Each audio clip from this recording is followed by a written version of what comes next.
everyone, welcome to this session. Oh, you a database designer? Well, we've got an expert database designer to speak to you today, a very agile one. That's the reason why we've been having problems getting the session set up. But he's here, you're here, and we're all set to go, apart from the little squidgy bit at the top, which seems to be intent on staying for the session. Perhaps only a few minutes of the session. Oh, it's gone now. Super.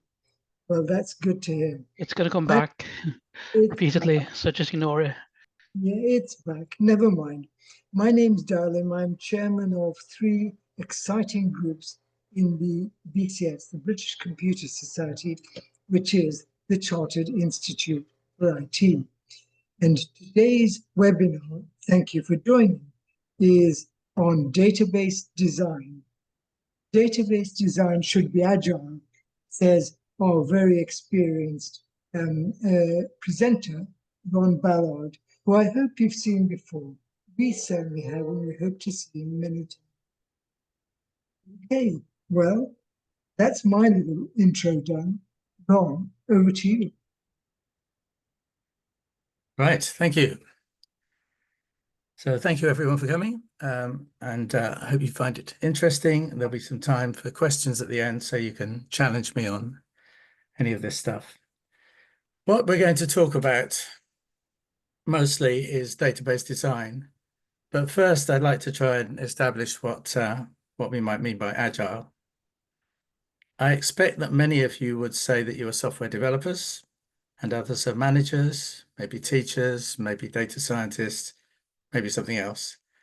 I expect many of you would say that you use an agile approach to software development, and most of these will be Scrum. Some may be unfortunate enough to use Microsoft's version of Scrum with the Azure tools, DevOps and boards, etc. And hardly anyone will be using extreme programming. So what do I mean by agile development? Well, definitely not what Microsoft and its partners practice. I like to go back to the Agile Manifesto. In 2001, 17 old white men got together in Utah and produced something really valuable. That is by no means guaranteed for this demographic group, but in this case, they did a good job.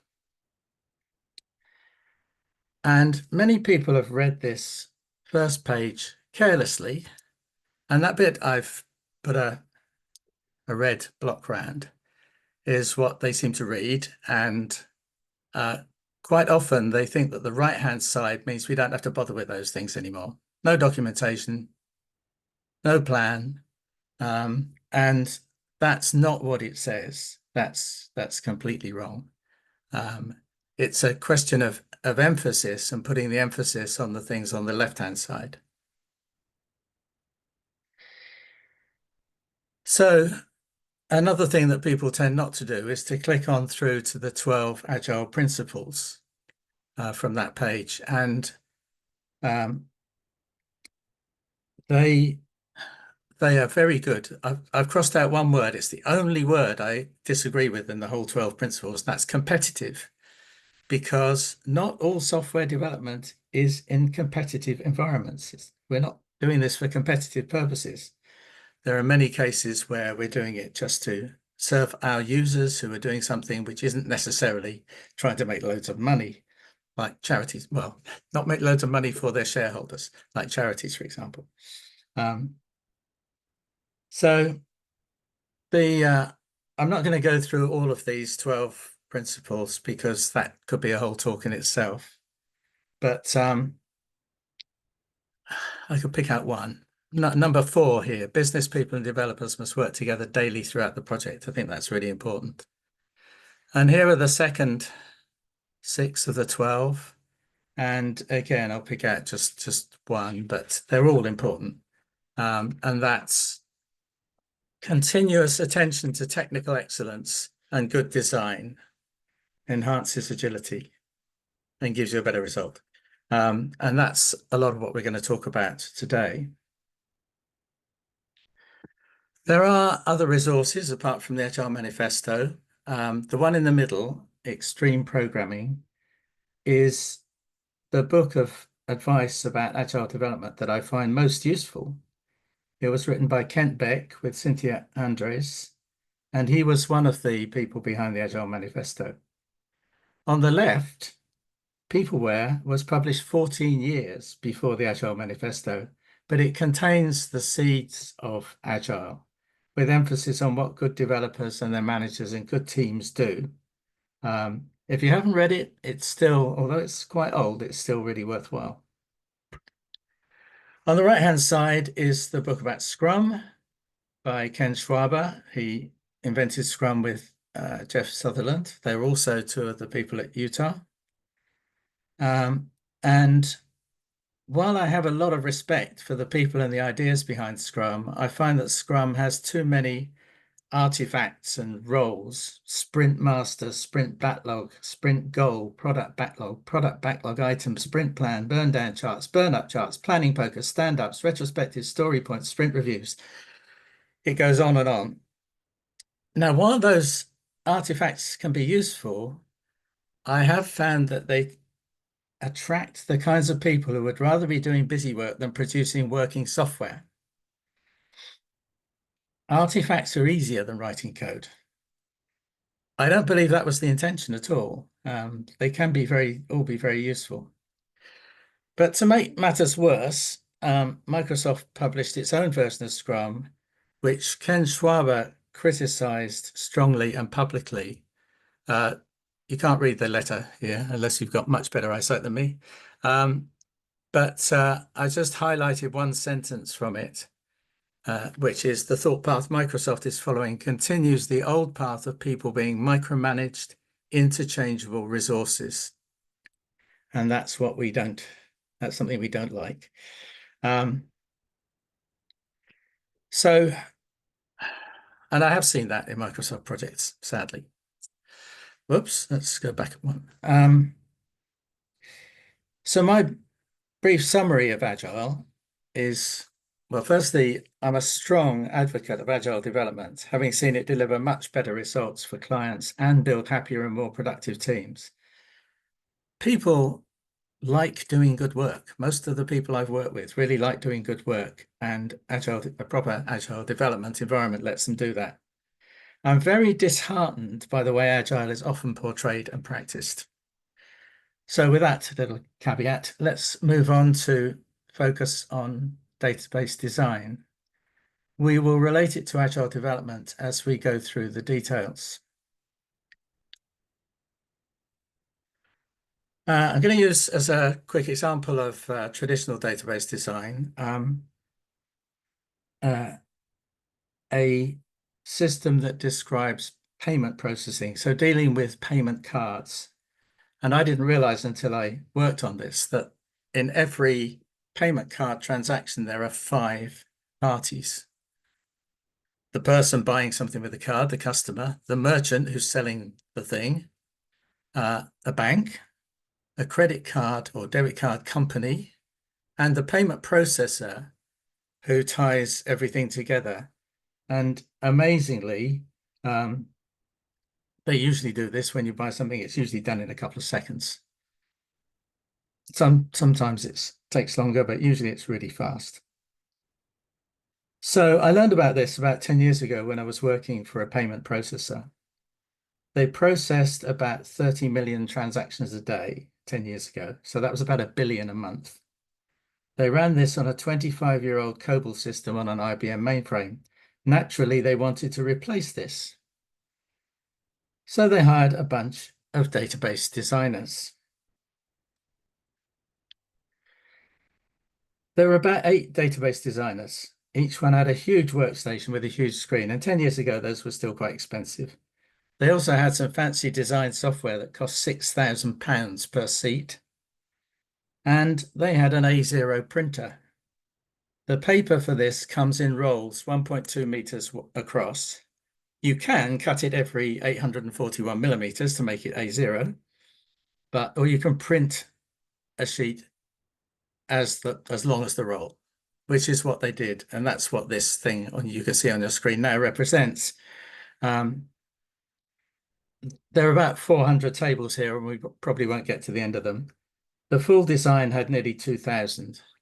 It is unreadable. The lines are often in bundles.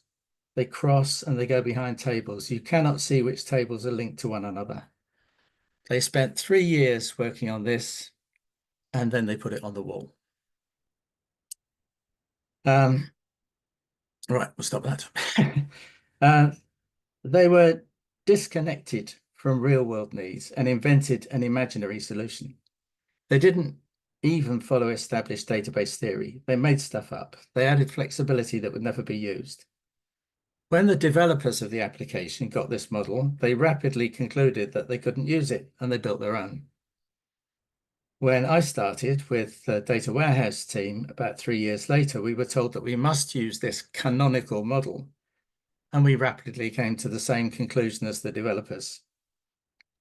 Things would have been a lot worse if we tried to use their model. The whole thing was a waste of 3 years and actually many millions of pounds.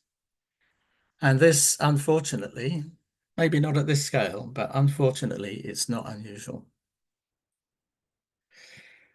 Okay, again, slight change of gear. I'm assuming for this talk that we're dealing with structured data. So we're not Google or Meta or X or Instagram or TikTok or any of the other purveyors of gossip. Maybe there's some in the audience, but I'm not really going to talk about those kind of systems. We're dealing with structured data, which is what has been the backbone of almost every system I've ever worked on. Things like customers, accounts, products, things that have precise names, precise dates, precise amounts of money, and precise relationships between them. For example, when I make a telephone call from my phone to another specific phone, it starts at a specific date and time and ends at a specific date and time. The values of those attributes get recorded in the telephone company's database and used in the calculation of my bill. So for these kind of systems, we need a structured database, more about that later, and we need expertise. Ideally, at least a couple of people in the team bring this expertise, and others will learn more as they work together through data and code to deliver the application.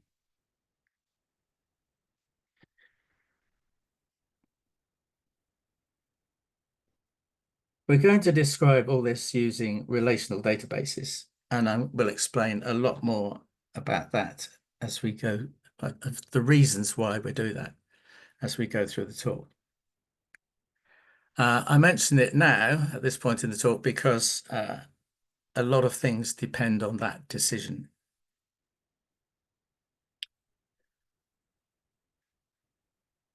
These points summarize the approach I'm going to describe. Many of them are in direct conflict with the methods favored by the top-down management style that insists that everything must be predictable and reacts with fury to every unanticipated change. How dare you learn anything new about our system? I'll go through each one of these points. When I say database design should be embedded in the development team, there are 2 reasons for it. If you have a separate DBA, database administration team, then they will resist any change in case it makes the database slower or something goes wrong. That's generally the way the business drives a DBA team, but it really hinders new developments and changes. So we have to be able to deliver change without breaking things. The other point is you understand the database best if you have been through the process of designing and using it. And at every step, you have tested the design against your users' real-world needs. Database design expertise is essential, and I will try to explain why it's important, the things that are important, and how you can keep things simple and efficient. Okay, I said also design directly from the user's needs. So, in most projects, if we're doing it in an agile way, we have an iteration which might be 2 weeks. And for the first one, we need to find something that's really a core part of the data that the users work with. Very often, this is a contact table. Because a lot of systems are based around people. Not always. I worked on a railway system that was based about sections of railway track. And I worked on a library system that was centered around books, but most are centered around people. So if we're in that situation and we get the person or contact or customer or donor table right first and get it populated with real data, we can already provide some useful functionality. That could be our first iteration. And I've been in that situation where after just getting the contact table loaded, to take more than one iteration in that case, for reasons that we don't have time to go into, it was a bit complicated. But anyway, we did get the contact table loaded. And as soon as we did that, we'd found out that the users found it very hard to search for contacts in the old system. So we built a really fast interactive search and they loved it. So our first iteration delivered them something that they wanted. You're not always lucky enough to be able to do that, but it's something to aim for. And as soon as you get the users on side, then they'll be prepared to spend the time with you and make sure you understand what they need. So our database design is incremental. We start off with one little bit that we may be able to do something useful with. And then the next iteration, we add some more of that and maybe some things it's related to, and so on. We keep adding bits. And as soon as we finished and got a nice, neat, complete database, someone will think of some new and shiny thing. So we'll add that. It's no problem. We just add that as well. Now, the way we keep control of changes and make sure that they don't disrupt things is to have an environment like this with development, test, and live systems. We must absolutely have a version control system. And when we do some development, it goes into the version control system. From that, we extract a test release. We release that into test. We run a whole load of tests. And when we're happy with that, we extract the system from there and we release it into live. Whenever anything goes wrong in live, I mean, this is just a standard Agile practice. Whenever something goes wrong, A, you fix it, and B, you add a test for it. Because even when you fixed it, or very often when you have fixed things, there's this regression problem. Something you fixed breaks again. Maybe there's some different set of circumstances that you never thought of in the tests. But so we always test the things that we fixed on every release. Now, you would think by listening to a lot of people talking about, well, especially talking about the tools that are sold, that database changes are difficult. Well, suppose our contact support center wants to know the date on which we first contacted this person, and we hadn't put that in the table before. It's just a simple command to add it.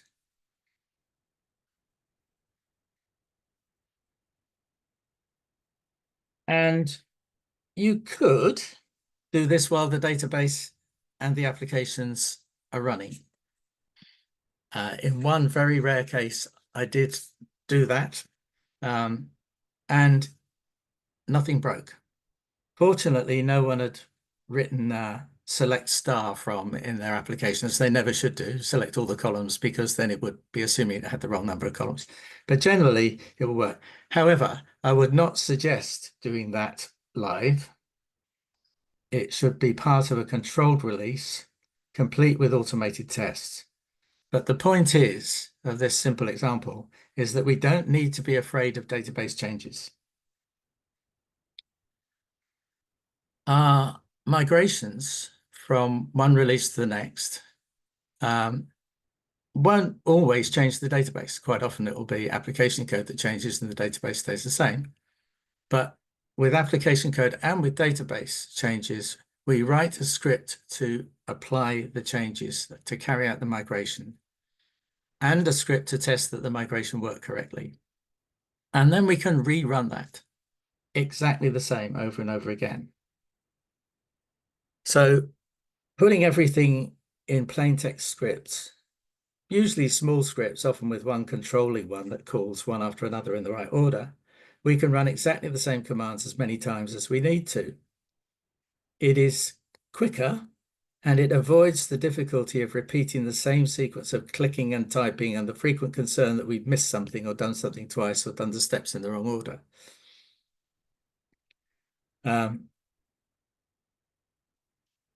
So the power of plain text is a chapter title in The Pragmatic Programmer by Hunt and Thomas, two more of the Utah guys.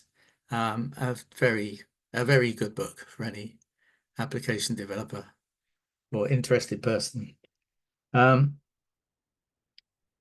These script files, these plain text files, can also be recorded in the version control system. And that's what we do. It's especially helpful when a change has a side effect that we did not anticipate, because we can see exactly what we changed. You can pull releases from the version control system and run them through automated tests. The no-code solutions cannot do this. They change some entries on some forms, throw the result over the wall to the users, and rapidly prove that not only does programming by form filling impose many restrictions, it also has bugs. Actions on plain text repositories are fast too, usually seconds. I worked on a data stage project. Data stage is one of the several leading ETL tools now owned by IBM. And it took 8 hours to extract the application into the live system from the version control system, because those kind of tools have incredibly complex and large metadata. And yeah, it's just much easier working with plain text scripts. I was in a presentation a few years ago with an undercover Microsoft salesman posing as a consultant. I was suggesting an approach like the one I'm describing here. And this Microsoft evangelist said, "Oh, they love their little scripts." You bet we do. Version control, I've mentioned a few times already, but for years I worked without a version control system, but I won't do that now.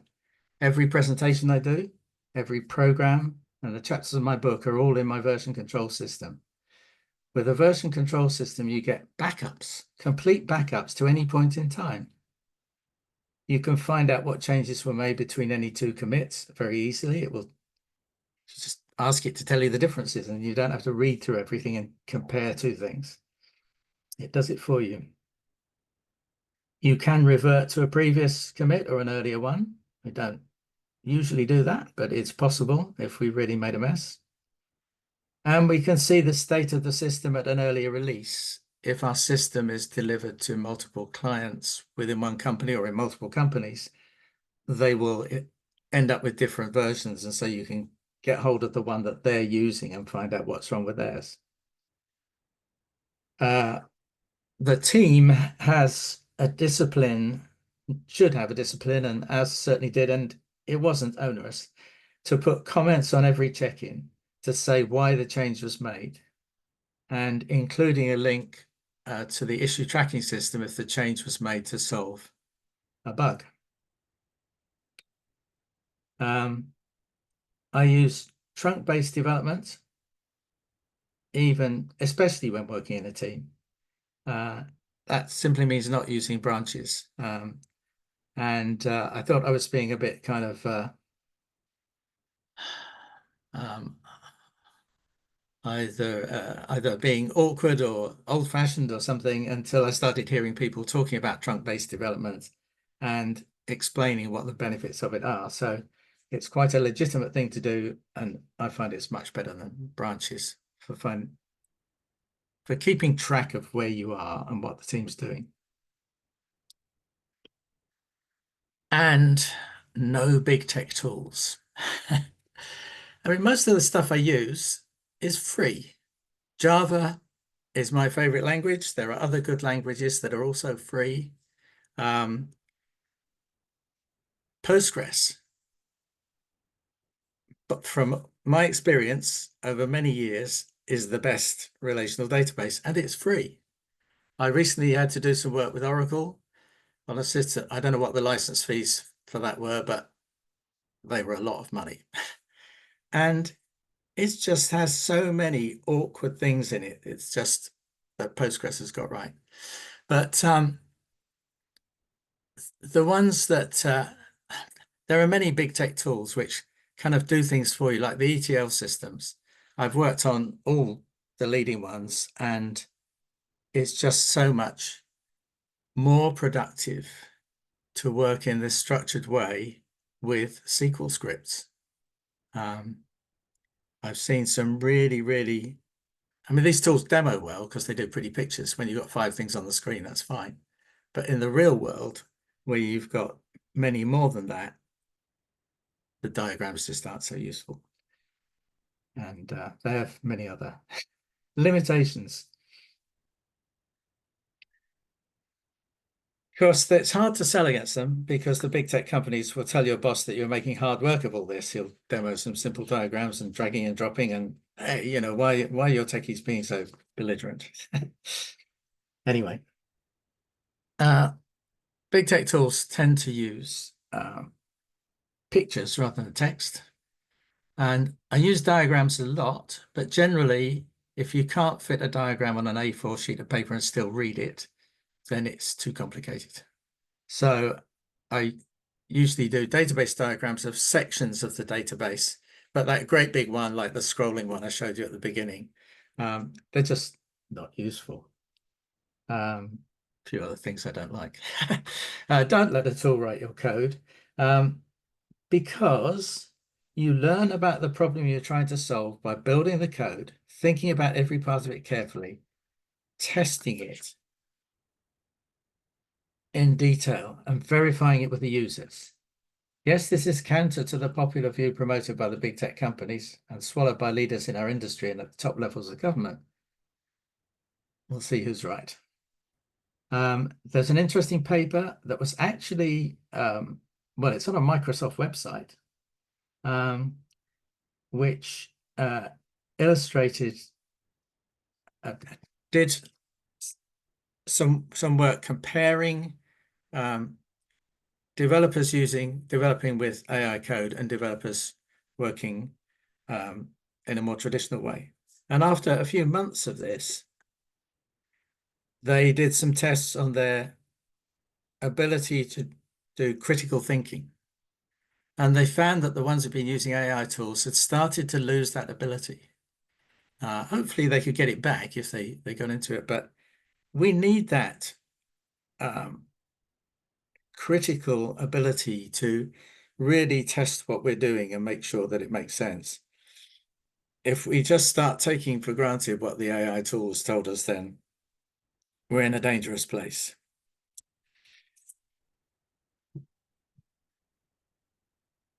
Right. Now, at last, we'll start talking about database design.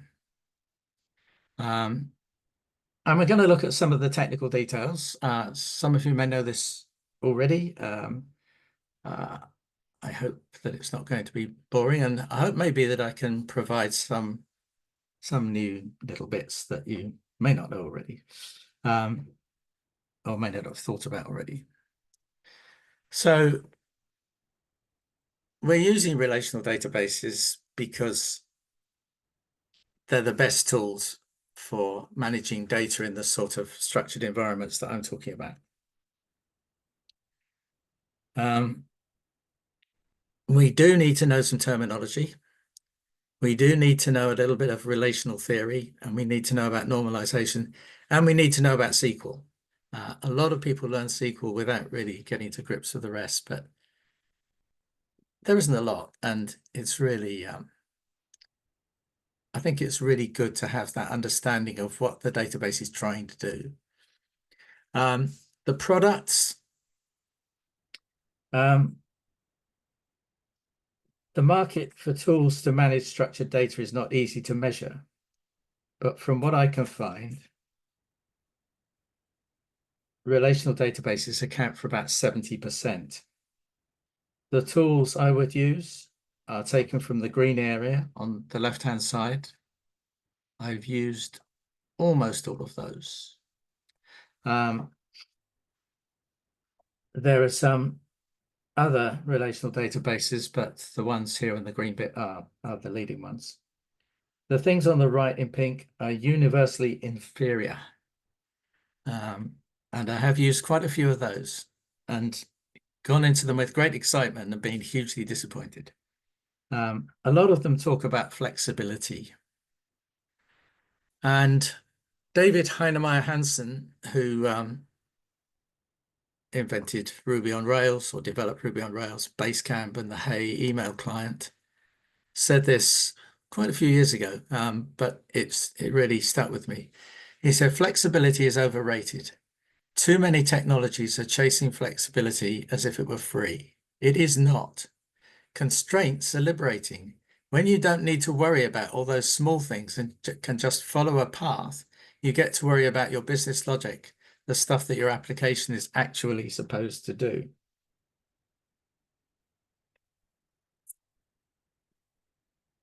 But flexibility has tempted relational database vendors.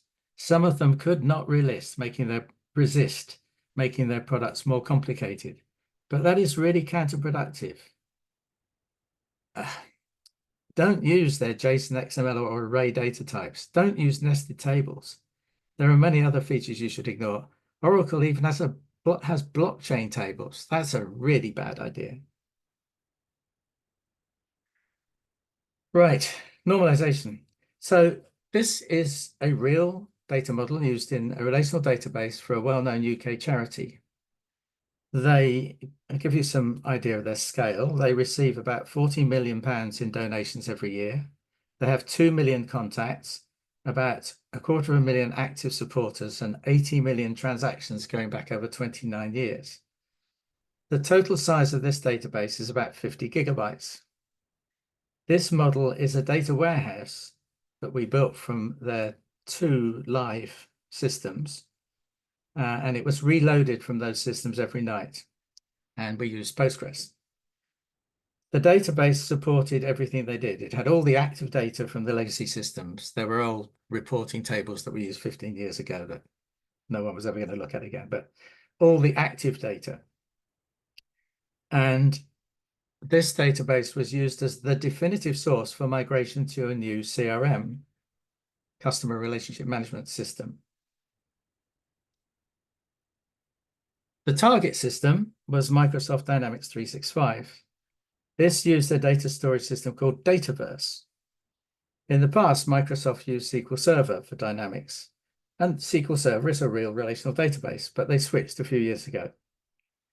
The Dataverse in this case had 734 tables, which looks like this. I did not add the table names or the relationships. I think the reasons are obvious. The data model follows Microsoft's design principles and best practices for data entities. I have a link for that as well, if anyone wants it. And this is some of the worst advice I have ever seen. So remember, this is the same data in 2 different databases. We had 49 tables. Database has 734. All the numbers are hugely different, but the size is really important. Our database was 50 gigabytes. The same data in the database was 500 gigabytes. So the cost of storing it was way more than we needed to spend to manage the same data more efficiently. Also, we could reload our whole database in 3 hours. When they did the migration to the Dataverse, it took 150 days, 5 months. You imagine a migration that takes that long, and the complexity imposes on the organization while they've got some of their data in the new system and some of it in the old one. And I do blame the database, the Dataverse architecture and the practices they put around it for this inefficiency. Okay, terminology.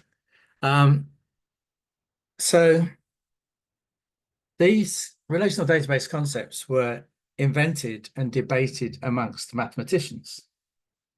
I think it's a pity that the mathematical terminology that was used then has lingered on, because that terminology puts people off what is a simple and powerful concept.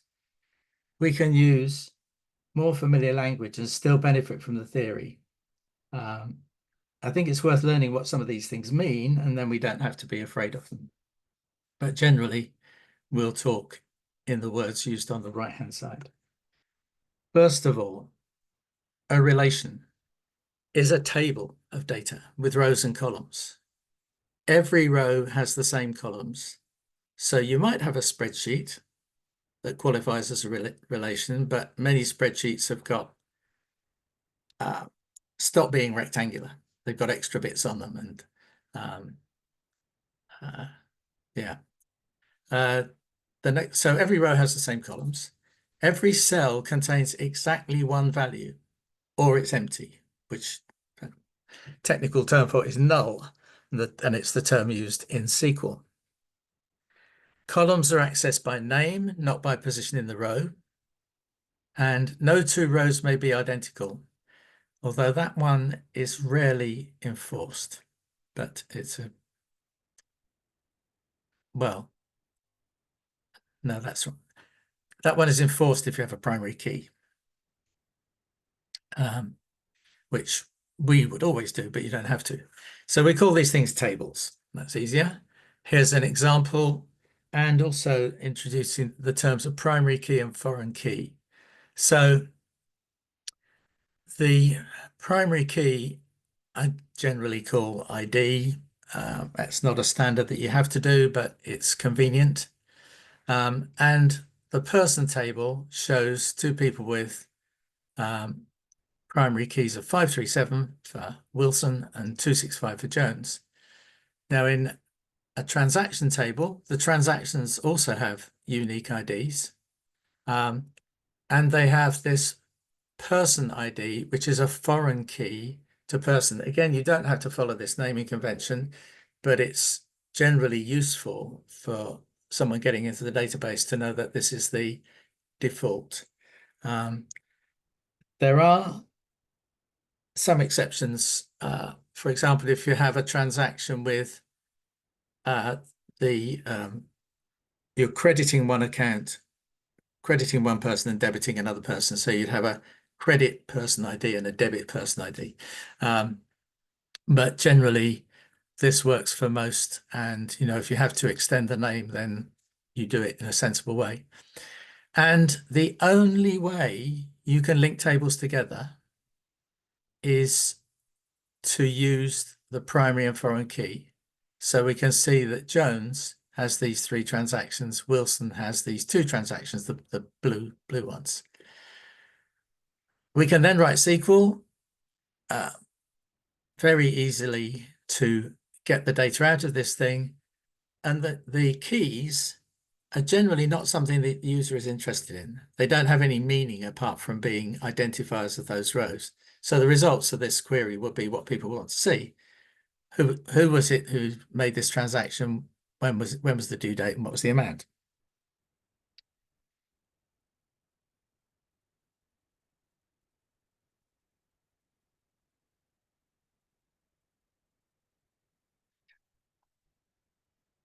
Okay. Sorry, I thought I might have something else to say about that. Right, normalization. If the term normalization makes you want to switch off, please stay with me. It's less difficult than many of the other concepts we need to grasp to build computer systems. It's another unfortunate term with a lot of baggage. Salespeople trying to sell non-relational systems sneer at relational databases, saying inane things like, "Ah, well, of course it will be normalized to the nth degree, ha, ha, ha." Normalization actually is a series of steps that take some random data set and may redesign it to remove certain problems that would make processing difficult. You end up with a simpler, more reliable, more efficient system structure. And here's another thing to be scared about, the normalization steps. So this is what the mathematicians came up with in the 1970s, and it is daunting.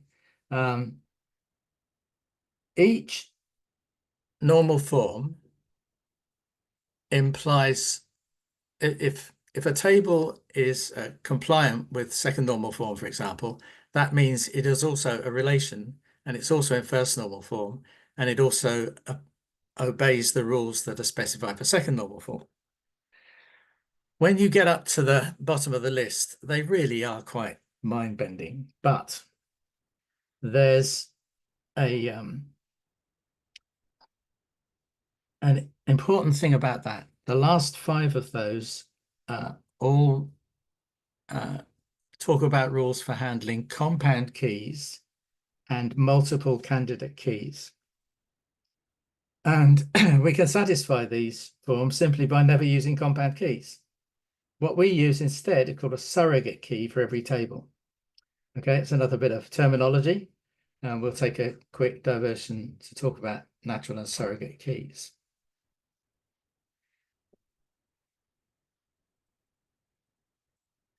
So here's a table with natural keys.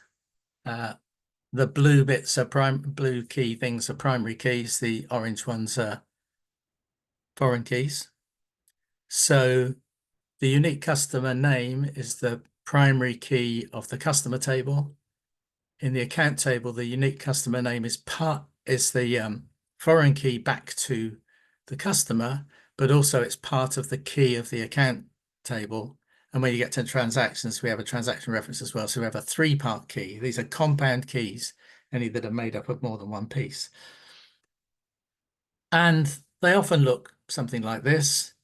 But the customer name I've used there, if you look at any insurance policy you've got at home, your policy number probably looks something like this. It's trying to encode various things about the record, as well as being an identifier. With surrogate keys, we give every table an ID, and we refer to that table. The foreign key refers to the ID in that table. So none of these have, on the right-hand side, none of them have compound keys. Account has a primary surrogate key, an ID, and the customer ID is a foreign key back to the customer. So that's slightly simpler than the one on the left.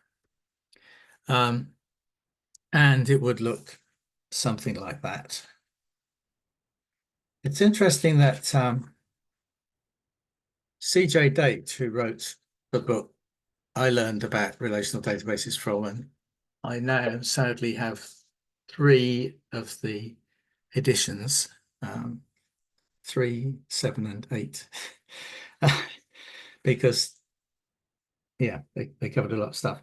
But in the last one he wrote, he mentions surrogate keys only in a footnote.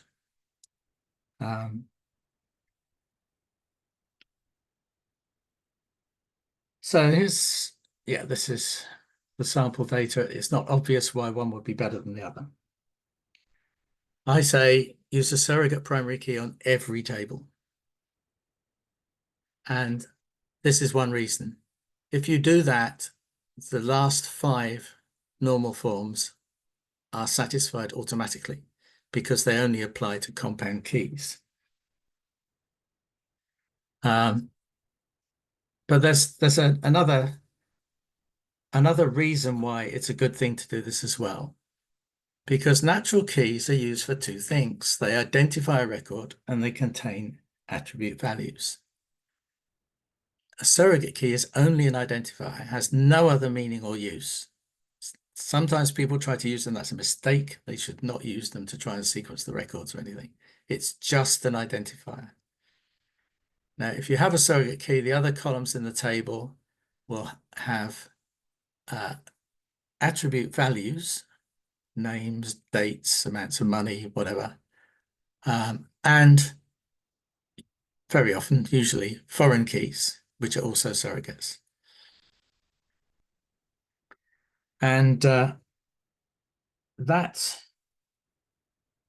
division of responsibility between identifying and being an attribute of the record really avoids a lot of the complexity that people struggle with for years until someone had the bright idea of using surrogate keys.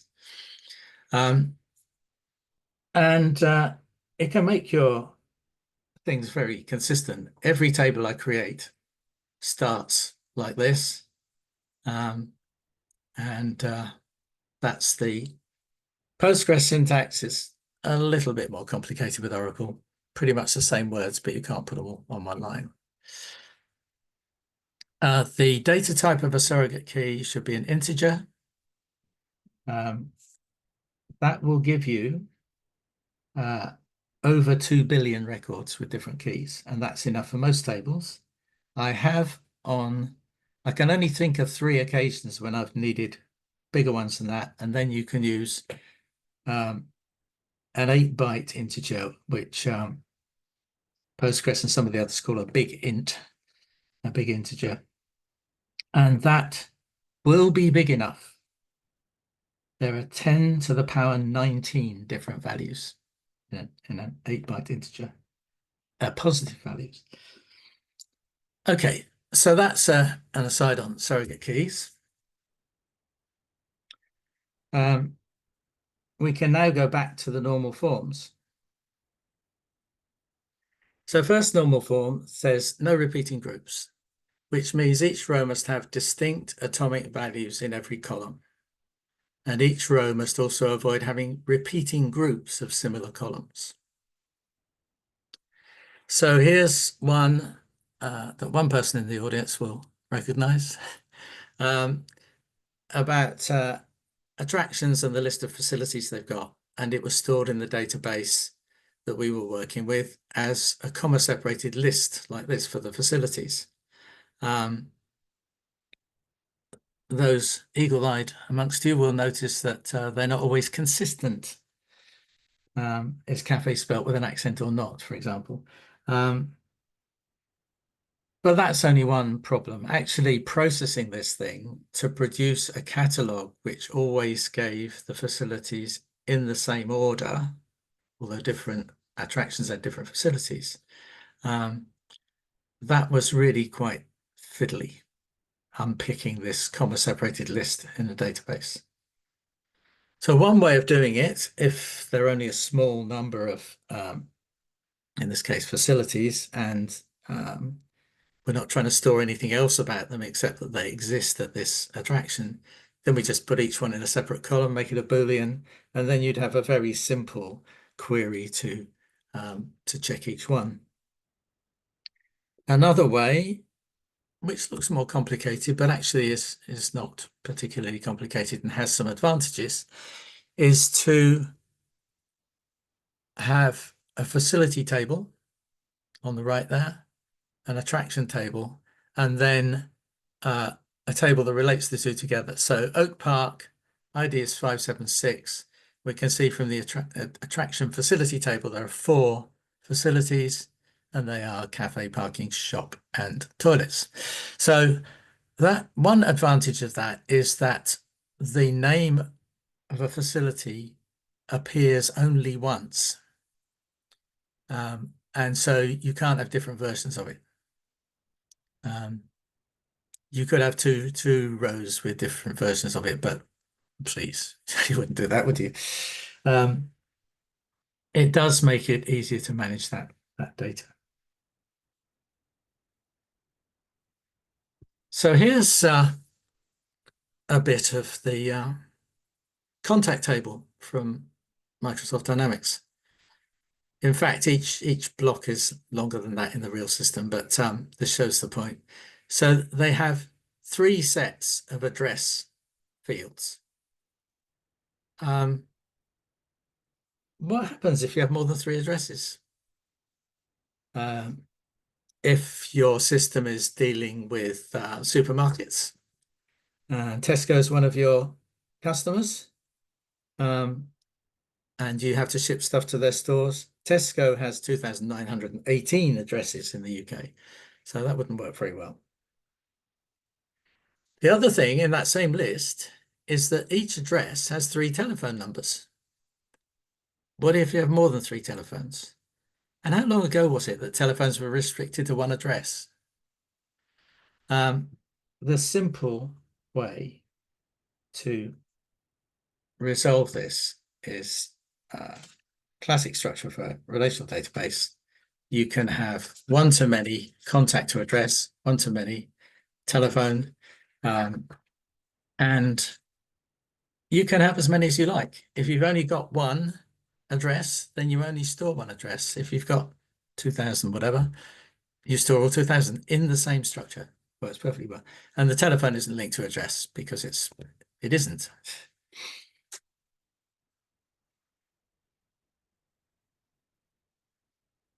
So second and third normal forms are almost identical. And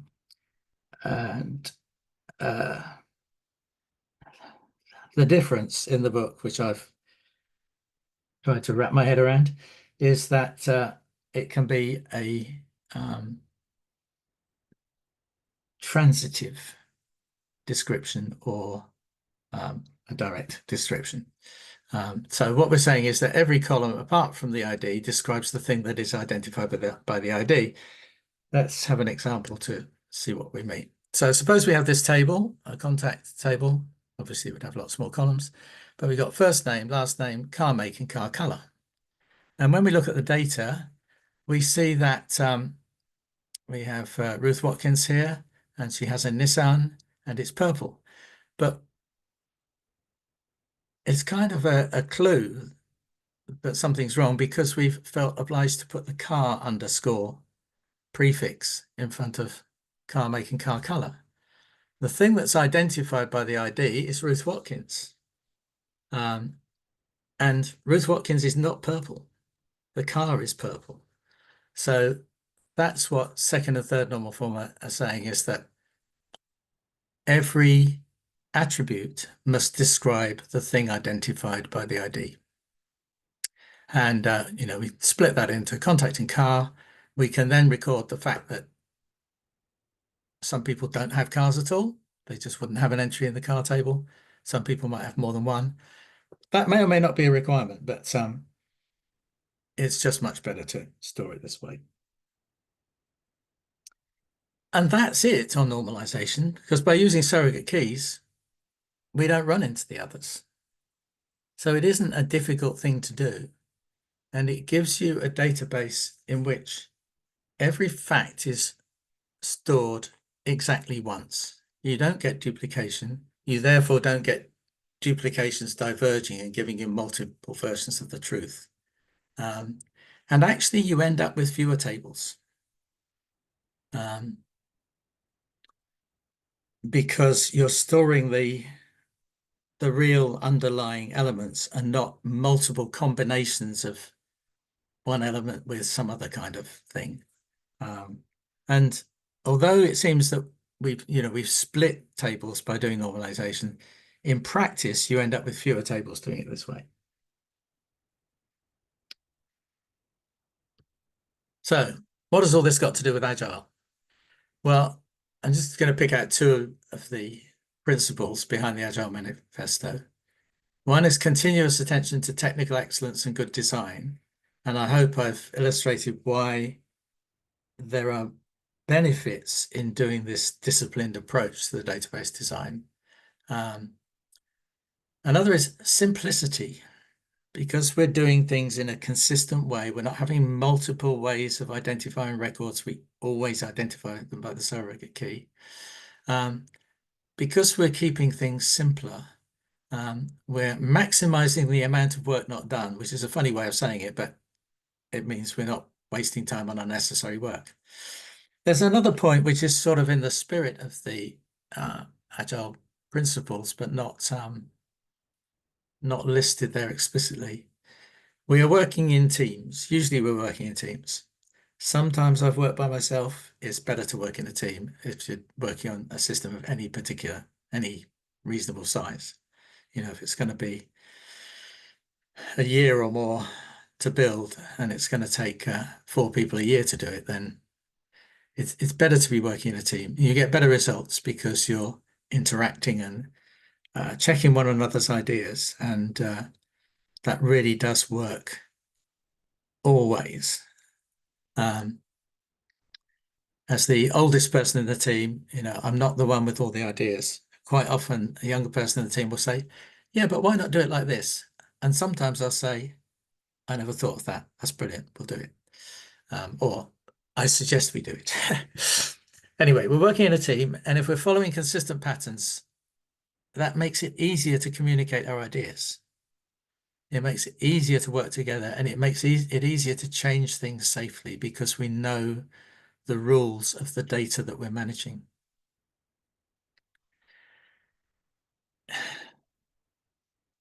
Coming back to something I mentioned earlier, and this is saying why the big upfront design does not work. We are not clever enough, and I don't believe that any AI is clever enough to take an interview with a user and build exactly what they want. We won't understand everything that they're talking about, although we may think we do. They won't cover everything that they should cover because they take it for granted. So in an Agile project, we talk to the users, then we build what they understand to be required. Then we show it to the users and we get feedback. The usual response is, "That's great. That's great. I really like that. Oh, but that's not quite how this bit works." Now we've learned something that we would never have got from an initial interview. That continuous discovery is a much better way to get the system that the users want. And of course, having learned that, we make the next iteration better. So it may seem that it's being slower to some people, but actually you're correcting the course all the way along rather than going off on some track for 3 years and then finding out you've done the wrong thing. We learn what the system is required to do by building what we understand and testing it against reality. And using a relational database and the techniques described here, we can take small steps towards a brilliant system that our users love. So I think now we will go to questions. Thanks a lot, Ron. That was really good. When we release the video, I'm sure people are going to watch again to take it all in. If you've got any questions, then type them into the chat. We do have some comments. A comment from Stephen. What gets measured gets done. If you measure the DBA team on uptime, they will prioritize that. So if you measure the DBA on team? Uptime, then that's what they're going to prioritize. On time? Uptime. Yes, and I think that's what I was kind of alluding to, that DBA teams that I've come across, I'm thinking of one particular one in a bank, very nice people, very knowledgeable, but they've been dealing with rather poorly designed systems very often, and things go wrong, and so they're hyper cautious. And, you know, they need to be in a bank. People get very upset if their money goes astray. So I understand that DBA teams work according to how they're measured. And, you know, most of them are very good at that, but they do resist change because that's what they're driven to do.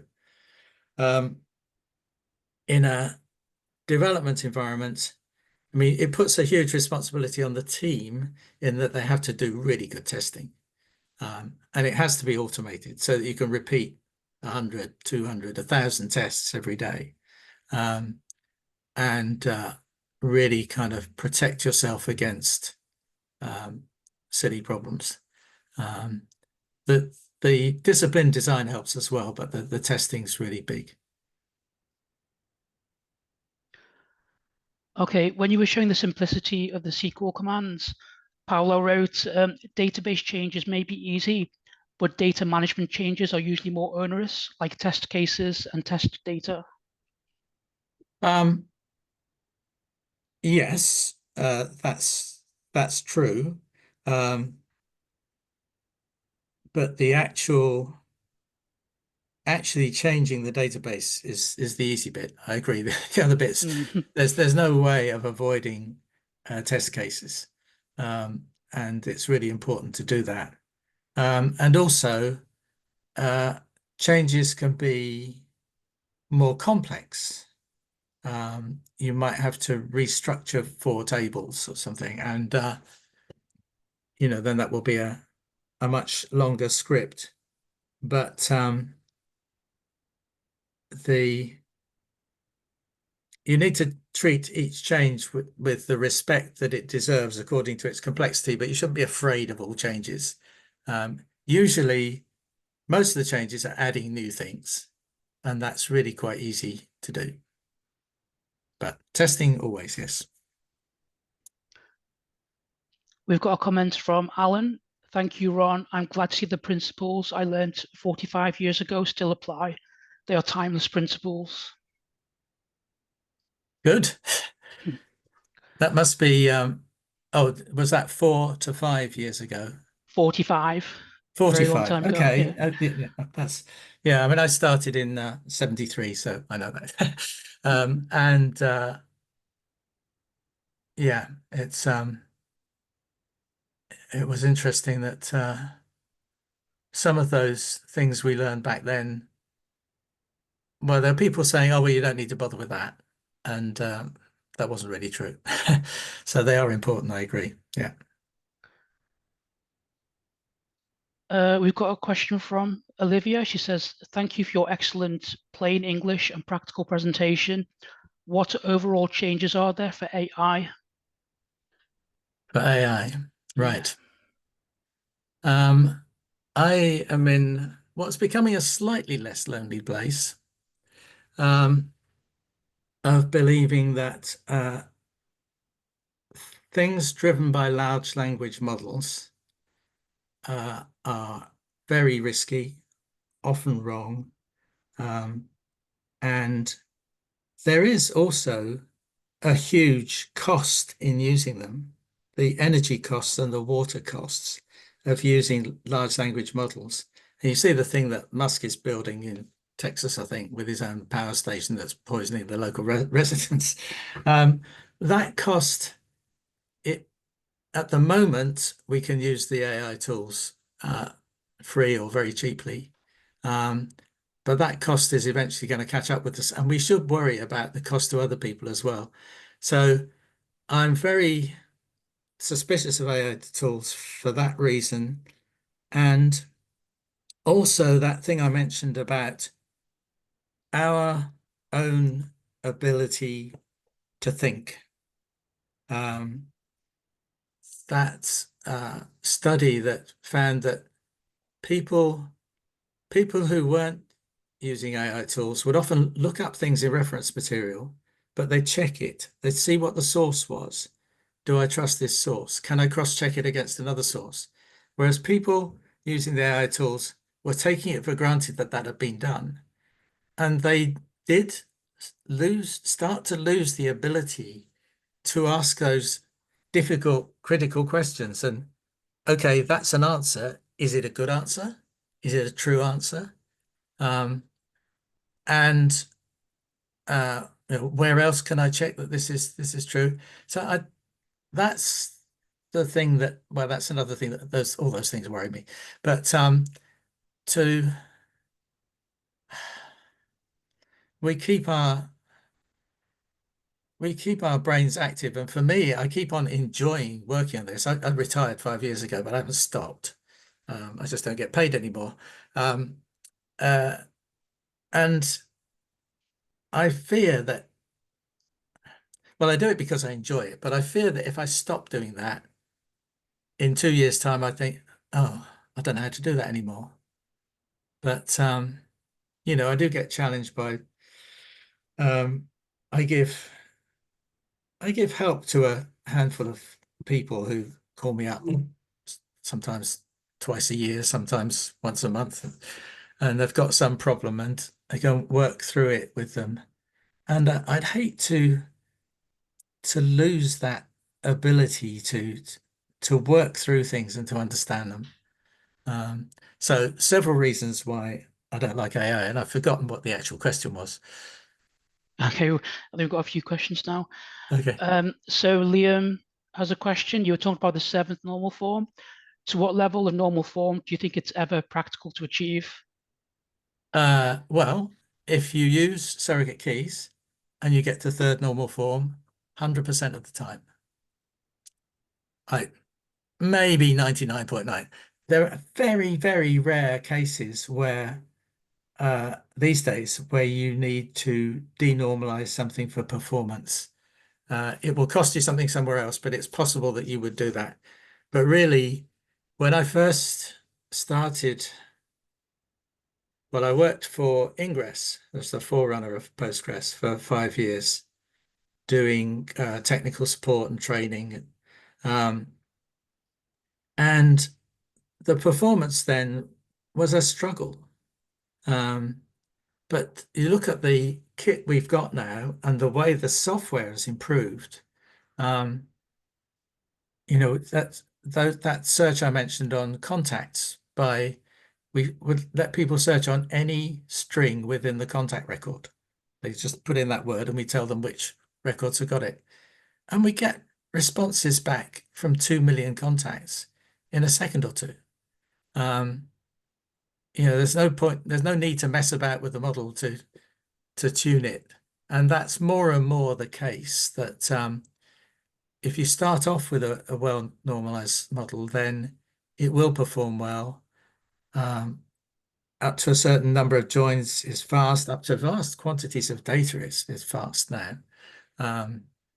You know, terabytes shouldn't frighten us at all. If you've got a multi-petabyte database, you might have to be doing a bit more special stuff. But really, most organizations' databases, apart from the very, very big ones, are less than a terabyte. It will fit on my laptop, and it's fast. It's solid state disk, so it's really, really fast. So that tuning is something I've had to do less and less of. And it's good if you don't have to mess up the model to do it, because there's always a price.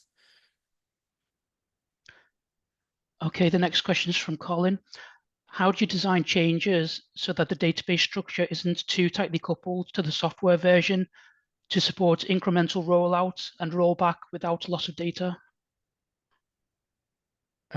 Sorry, could you repeat that? I got most of it. How do you design changes so that the database structure isn't tightly coupled to the software version to support incremental rollout and rollback without loss of data? In general, the database structure and the application have got to stay in step. Well, I mentioned one thing in passing, where if you're, you know, if you select explicitly the columns you want and don't say select stars, select all of them, then it won't break if you add another column, but you won't get the new one. So in recent projects, we've always released a new release has meant a database migration from one release to the next and the software migration, so they stay in step. I don't think there's any magic to get around that. You can defend against some things, but you really want the whole thing to stick together. Okay, we've got a question from Sarah. What situation, if any, would you recommend a non-relational database design instead? Well, the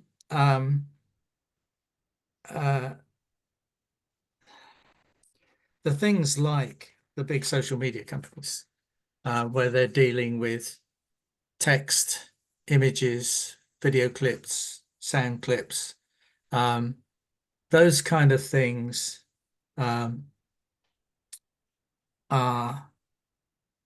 well, those kind of things have a structure inside. So if you have a sound clip, it's in a file, but the structure inside the file will be a particular format that a particular sound system can interpret. And it would never make sense to try and split that up. But relational databases are not the ideal way of holding very big chunks of data that have an internal structure. So, we're dealing with text strings, numbers, dates, and relational databases are good at that. But for something that's mostly unstructured data, by that I mean that the structure's inside the file and there's a special application to deal with it. I did do a combined one once where it was for a call center, and the telephone system gave us all kinds of details about the call, which agent took it, the number it was from, how long it lasted, all that kind of stuff. And it used a lot of that structured data to try and optimize the management of the call center. But occasionally they'd need to go back to a recorded call and actually listen to it. So what we did was to put the call sound files in a file system. Each one was identified by a unique number, although we could have added that if it wasn't. And then we put that unique number in the database. So when they were looking at a person's record on their screen, and it said, here's a call from the 15th of May at 2:15 in the afternoon, they could say, oh yeah, I'd like to hear what they actually said there because they're telling me something different. They could click on it and they could listen to it. So that's a way of combining the two. But I wouldn't put the calls in a relational database. There's no benefit to doing that over putting it in a file. So yeah, there are systems for which relational databases are not suitable, but they're certainly suitable for any structured data. Okay, we've got one more question from Jet. Would you say the big tech methods like the Dataverse or normalized data model you showed are more vulnerable to attack than an agile database? So we're talking about security. Yeah.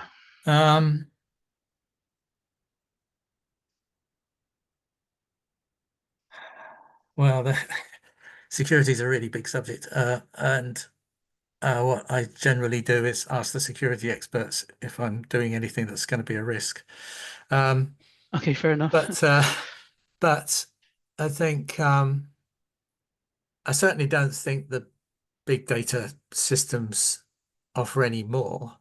The relational database is highly structured and has, well, all the good ones have really good security controls built in, from encrypting what's inside the data to the person's password. I mean, it's and the what each user can do, which tables they can look at, which tables they can change. All those things are pretty well controlled inside the database. So from the big data systems I've seen, like Hadoop, I can't believe that would be as secure as a relational database. Maybe it's improved. That was 5 years ago, but. Okay, we've got another question. What do you think about database versioning tools like Flyway and Liquibase? So can you repeat that? Yeah, I've never Please. heard of them. What do you think of database versioning tools like Flyway and Liquibase? Or how do you do database versioning yourself? Okay, I haven't come across those.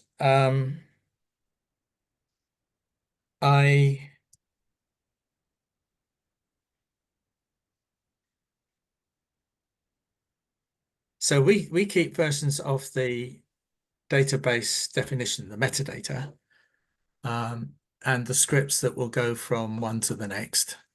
And we could go back to a previous version and find the code that runs with that version. I wouldn't want to be trying to manage a live system that would support multiple database versions at the same time. It's we can control going from this release to the next release to the next release. That's fine. But to if you've got different versions live, that would be difficult. I don't know if I'm answering the right question because I don't know what those tools are, but Okay, we've got a question from Kitty, who's on our London Central Committee, and she's the AI specialist, but I'm not sure you'll know the answer to this. She asks, what advice would you give on AI-generated synthetic data analysis? Okay. I think maybe you could tell me if this is right. I was listening to a talk by Ben Goldacre, who used to write in The Guardian about all kinds of techie things and now runs a medical research department in Oxford University. And doing medical research, you've got very sensitive data about real people. So what they do is to build test data with the same profile as the real data, but without you being able to link it to real people. I've got a similar thing, although much simpler, for generating test data, which will take the structure of a table and generate random names and random dates, or possibly sequences of dates and things like that. So that kind of synthetic data, if that's what we're talking about, that's incredibly useful. And what Ben Goldacre does in his organization is they use this synthetic data for their bulk initial testing. And when they get down to something really fine, eventually they want to make sure that it works with the real data as well. But that's in a very secure environment. I've had a similar one in working on a police database where I had to go into a sealed room without my phone, without my computer, without paper and pencil, to go and look at the real data. So someone's got to look at it sometime, but we had to work on synthetic data. So I'd be interested to know from the questioner if I'm answering the right thing. Okay, I'm sure she will chip in a minute. We've got another question from Paolo. He says, thank you for the clear, thoughtful presentation. Any thoughts on how to use agile database design with frequent changes and still minimize the possibility of users misinterpreting the meaning and maintaining data quality? Okay, well, that is what we do. Another thing that one of the members of the team at one place drove and implemented and cajoled the rest of us into actually filling in the data was building a data dictionary. And so what we did, the database itself will store comments against every column, against every table. And we put it there. And what she did was to write, as well as encouraging us to provide the data, she wrote an application, a web front end that would let you go and search the data dictionary and find out what you've got there.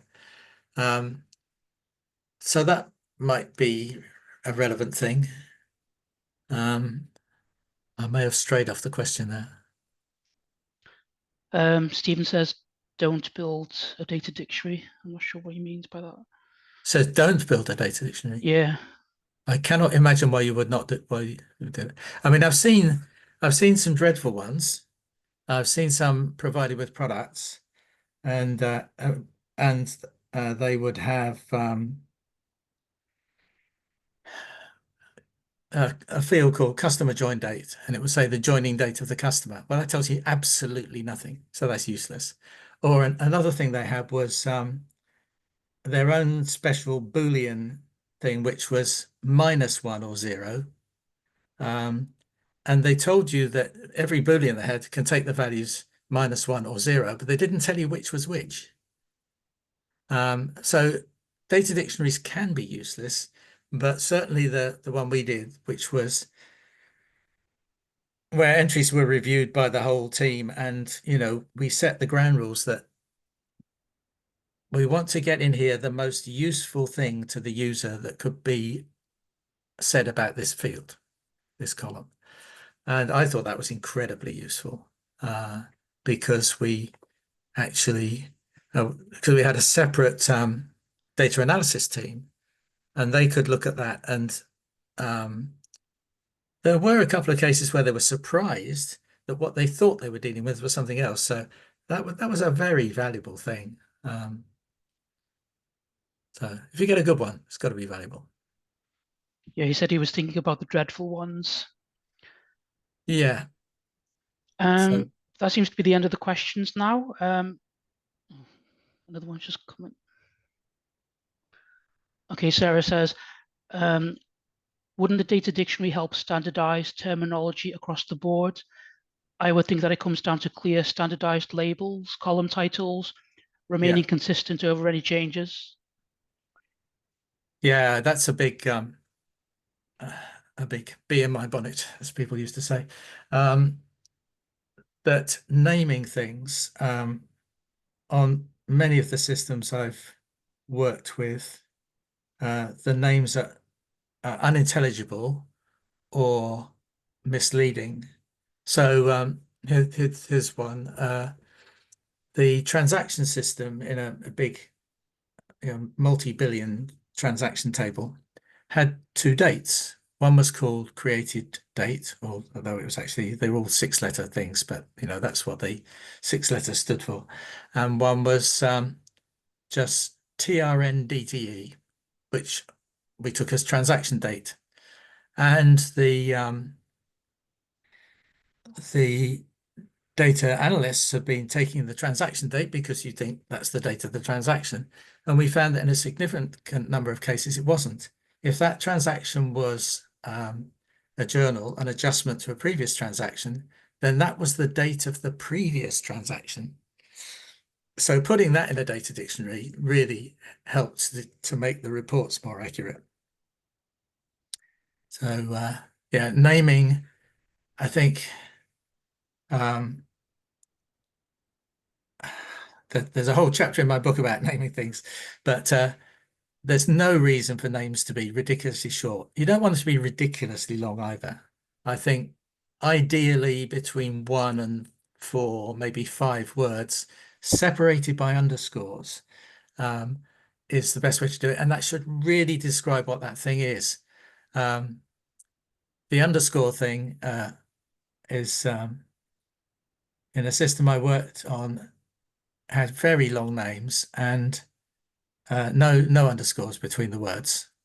That's part of the Microsoft standard. Actually, don't put underscores between words. And I read it as assess men to frisk. I thought, I didn't know we were recruiting security guards. It wasn't that at all. It was assessment of risk. But that's a pretty obvious one that you'd spot pretty quickly. You think it can't be that, then okay, reparse it in your head, but you shouldn't have to. And it could be quite misleading. So I think good naming is really, really important and costs nothing. I mean, well, it saves you money because the next person coming along knows what they're dealing with and doesn't waste time using the wrong thing or misunderstanding it. Okay, we've got time for one more question. And Olivia, thanks for your private compliment. So Sasheri says, years ago when I undertook my master's in databases and info systems, object-oriented databases, networked databases, and functional databases were considered to be the future. What happened to them? Well, they still exist. MongoDB would claim to be an object-oriented database. I think the Dataverse would be as well. They use the object-oriented terminology, but what they tend to do is to take the objects that are used by applications and store those in the database. Well, usually the objects used by applications are made up of several things, like a person, their address, communication that they've had with us, or money that they paid, whatever. And if you stick all those things into one object, and then you get a slightly different object, which has got the person and the address and some other stuff, then you repeat the person details in two different records. Well, MongoDB, they give you examples of that, and they encourage you to do that. And when you have duplicates like that, I was going to say inevitably, but it's certainly been my experience wherever you see those kind of things. One of them, they might have a mistake in the person details. So somebody sees the mistake in one of those objects and corrects it. It isn't corrected in all the others. And that duplication and multiple versions of the truth is a real costly thing to have in your database. I mean, also, they take up a lot more space because you keep storing the same stuff over and over again. But for those two reasons, I think object-oriented databases, forget it. I don't know why Postgres calls itself an object-oriented database. It shouldn't. I mean, you can do weird things with that Postgres if you want to, but I avoid those bits. And what were the others? Distributed databases. That wasn't the word that was used, but networked databases and functional database. Networked databases. Right, which I think means distributed databases. That is, Ingress brought out one called Ingress Star, and I wrote the first paper on it that was published in this country, and had to go and learn about two-phase commit and all this kind of stuff, and partition networks, and they dropped the product after a while, and that was the right thing to do, because when you do a distributed system, you make it way more complicated and unreliable. Even with two-phase commit, it's not 100% sure that your commit worked on both copies. Because typically in a distributed database, you'd have 3 copies of each object on different nodes. So if one node goes down, you've still got it. But keeping those in sync is incredibly expensive, and you're using up 3 times the space. Sometimes people do 4 or 5 copies. 2 is considered not to be enough, but it's wasteful and unreliable. And since you can store multi-terabyte databases on a single node, that's what I would do. If you have to get bigger than that, then you should be prepared for some real difficulties. Okay, great. Well, that's all we've got time for tonight. So thanks for spending your evening with us. We're going to put together the video, and then once Ron gives the go-ahead, probably early next week, it'll be on YouTube, and we're going to send you an email with the link. And Ron is a returning speaker of ours, a regular. So in our video library, we've got loads of previous events as well. And I'm sure he's going to be back again in the near future. So please put your thumbs up for Ron and his detailed presentation. Okay, I'd like to thank everyone for coming and for the questions. Really good questions. Thanks. Thanks, everybody. Goodbye.